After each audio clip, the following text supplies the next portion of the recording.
Wisdom teeth यानी अक्ल दाढ़ें आमतौर पर 17 से 25 वर्ष की उम्र में निकलती हैं। ये मुंह के सबसे पीछे की दाढ़ें होती हैं और अक्सर इनके आने पर दर्द, सूजन या इन्फेक्शन जैसी समस्याएं होती हैं, जिसके कारण बहुत से लोग इन्हें निकलवा देते हैं। लेकिन बहुत कम लोग जानते हैं कि इन दांतों में मौजूद डेंटल पल्प यानी अंदर का मुलायम ऊतक स्टेम सेल का एक बहुमूल्य स्रोत होता है। स्टेम सेल वे विशेष कोशिकाएं होती हैं जिनमें शरीर के विभिन्न प्रकार की कोशिकाओं में बदलने की क्षमता होती है। यही वजह है कि मेडिकल रिसर्च में इनका महत्व बहुत बढ़ गया है।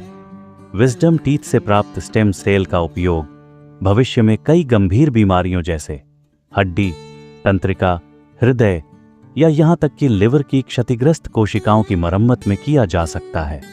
आज कई डेंटल बायोटेक कंपनियां विजडम टीथ से स्टेम सेल निकालकर उन्हें विशेष प्रयोगशालाओं में क्रायो प्रिजर्वेशन तकनीक से सुरक्षित रखती हैं, ताकि भविष्य में जरूरत पड़ने पर इनका उपयोग किया जा सके। यानी जो दांत पहले फालतू समझे जाते थे, वे अब स्वास्थ्य सुरक्षा का एक अहम साधन बन चुके हैं। इस विषय पर दिल्ली के dental surgeon doctor Chandradeep Chandra ने कास इंडिया न्यूज से बातचीत की। आइए विस्तार से समझते हैं विजडम टीथ और उसकी उपयोगिता। डेंटिस्ट्री अब सिर्फ आपके खाना चबाने, आपकी मुस्कुराहट और आपके अच्छे दिखने तक सीमित नहीं है। आपका थर्ड मोलर, जिसको हम विजडम टीथ भी कहते हैं। अब थर्ड मोलर को विजडम टीथ क्यों कहते हैं, इस पर भी हम चर्चा करेंगे। आपके विजडम टीथ के पल्प से स्टेम सेल्स निकाल के कई सारी बीमारियों को ठीक की जा सकती है, कई सारी बीमारियों से निजात पाई जा सकती है। यह रिसर्च 3 देशों में चल रहा है, Europe, Japan and US. Japan की बात करूं तो जापान ने अभी अपना टूथ बैंकिंग भी स्टार्ट करा है। टूथ बैंकिंग का मतलब है जो एक्सट्रैक्टेड थर्ड मोलर है, इस एक्सट्रैक्टेड थर्ड मोलर को प्रिजर्व करके रखा जाता है टूथ बैंकिंग में, और इसके पल्प से स्टेम सेल्स निकाल के कई सारी बीमारियों को ठीक की जाती है। अब मैं बात करूंगा स्टेम सेल्स है क्या।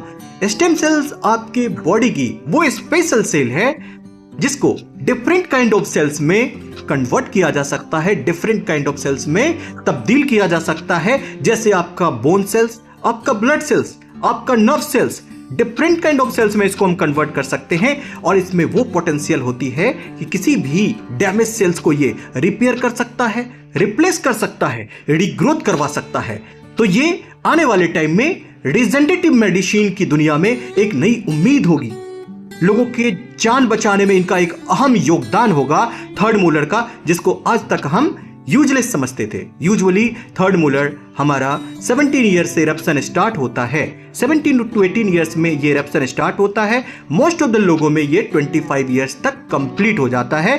मैं मोस्ट ऑफ द केसेस की बात कर रहा हूं। कुछ लोगों में ये 25 ईयर्स के बाद भी इरप्ट होता है, कुछ में उसके बाद भी इरप्शन नहीं होता है, ये टीथ बोन के अंदर ही रह जाता है। उन लोगों में जिनके जॉ में स्पेस नहीं होता, तो इनको निकलने के लिए, इरप्ट होने के लिए स्पेस नहीं मिल पाता। But most of the cases में 17 to 18 ईयर्स में स्टार्ट होता है और 25 ईयर्स तक कंप्लीट हो जाता है। अब इस थर्ड मोलर को हम विजडम टीथ क्यों कहते हैं, क्योंकि यही वो ड्यूरेशन होता है कि जब हम मानते हैं कि हमारी विजडम हमारे में आती है, हमारी मैच्योरिटी आती है। यही 17 साल से 25 साल का एज होता है जब हमारी विजडम आती है, हमारे अंदर मैच्योरिटी आती है। और हमारी मैच्योरिटी के साथ, हमारे विजडम के साथ ये थर्ड मोलर भी इरप्ट होता है। इसीलिए हम इस दांत को, थर्ड मोलर को विजडम टीथ कहते हैं। तो इस पर रिसर्च चल रहा है। आने वाले टाइम में इस स्टेम सेल से, जो थर्ड मोलर के पल्प से निकाल के स्टेम सेल्स जो यूज करी जाएगी, इससे कई सारी बीमारियों से निजात पाई जा सकती है, जैसे nerve injuries, bone fractures, heart disease, कई सारे न्यूरो डिजेनरेटिव डिजीज जैसे आपके पार्किंसंस डिजीज, अल्जाइमर डिजीज, कई सारी बीमारियों से निजात पाई जा सकती है। यह रिसर्च चल रहा है। तो अब यह थर्ड मोलर का फॉरेंसिक पॉइंट ऑफ व्यू से भी बहुत ज्यादा इंपॉर्टेंट इसका योगदान है।